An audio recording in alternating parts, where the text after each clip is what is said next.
अस्सलाम वालेकुम स्टूडेंट्स। ये देखिए आज हमारा 8th चैप्टर शुरू हो रहा है पीस का। ये पोएम है हमारी, इसकी बोर्ड में समरी आती है और एमसीक्यूज़ आते हैं। ट्रांसलेशन में आपको पीस की बताने जा रही हूँ।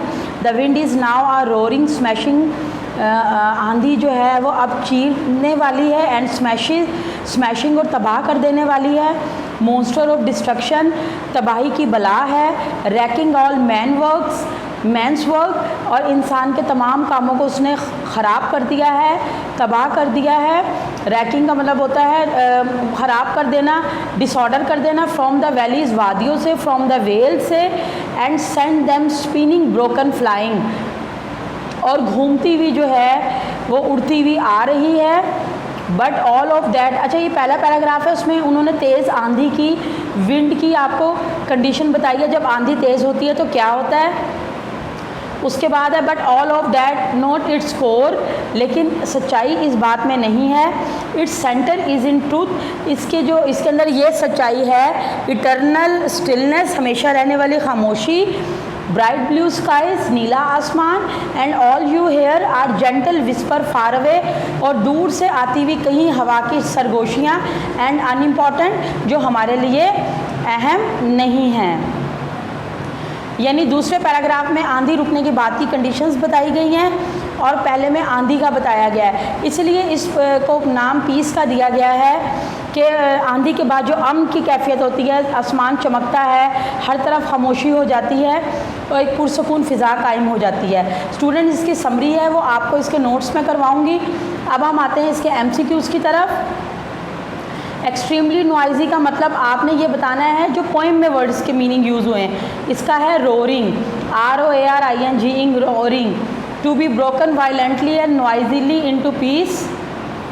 इसका है smashing, to make something level by using a rake, raking. To make something turn rapidly round and round a central point, spinning. Lasting और एग्जिस्टिंग फॉर एवर, इटर्नल,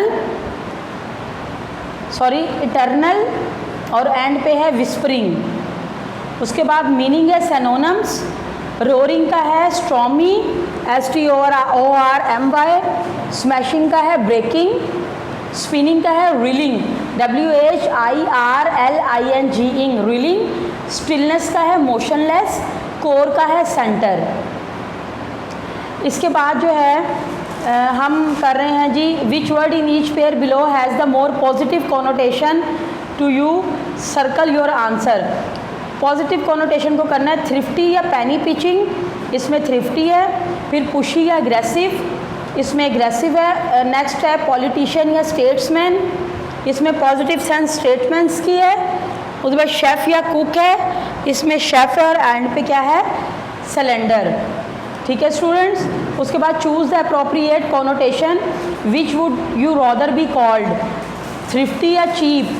इसकी और है थ्रिफ्टी। मोर सीरियस क्या होती है, प्रॉब्लम या disaster. तो तबाही जो है वो ज़्यादा सीरियस कंडीशन है, डिज़ास्टर। पोलाइट चीज़ इसमें क्या है कि हमने फ़ौरन से एक गिलास पानी पी लिया, बड़ा घूंट ले लिया, गल्प इट, या सिप अ ड्रिंक।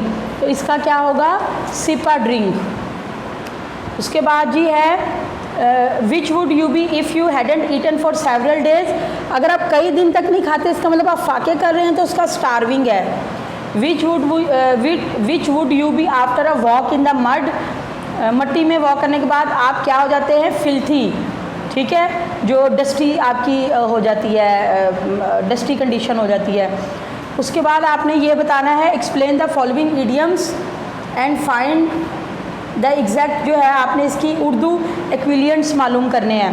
पहला देखें, it is no use crying over spilt milk. अब पछताए क्या होत जब चिड़िया चुग गई खेत। उसके बाद है डू नॉट पुट ऑफ, ये जस्ट आपकी इन्फॉर्मेशन के लिए, बोर्ड में नहीं आते। Do not put off till tomorrow what you can do today. आज का काम कल पर मत छोड़ो। Out of the frying pan into the fire, आसमान से गिरा खजूर में अटका। Out of sight out of mind, आँख ओझल पहाड़ ओझल। As you sow shall you reap, जैसा करोगे वैसा भरोगे। ये स्टूडेंट्स, इसके बाद हमारे जो है वो क्वेश्चन आंसर्स हैं और रिमेनिंग एक्सरसाइज है वो इंशाल्लाह हम कल करेंगे। Thank you students.